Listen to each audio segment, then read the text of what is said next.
नमस्कार मित्रांनो, मी गोविंद निटुडे।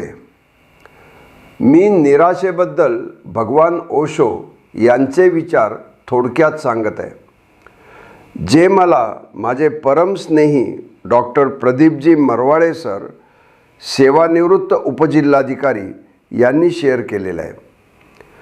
आपण सर्वजण आशेवर जगतो।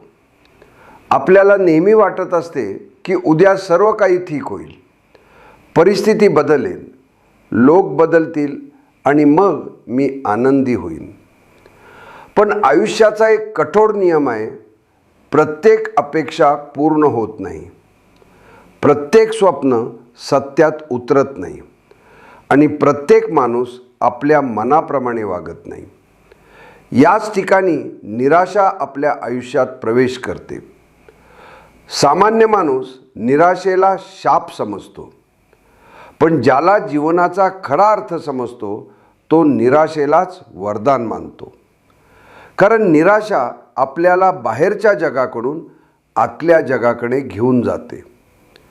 जोपर्यंत आपण बाहेर सुख शोधत असतो तोपर्यंत मन अस्वस्थ राहते, पण जेव्हा सर्व अपेक्षा शांत होतात तेव्हा आपण स्वतःकडे पाहायला शिकतो।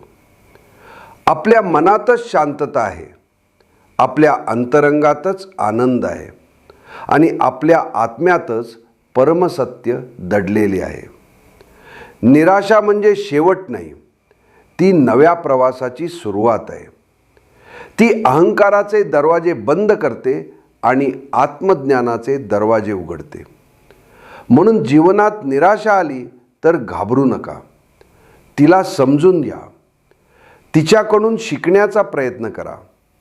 कदाचित ईश्वर आपल्याला बाहेरचे सुख हिरावून घेऊन आतल्या अनंत आनंदाची ओळख करून देत असेल।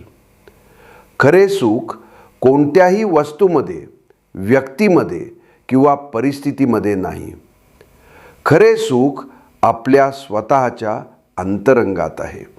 धन्यवाद।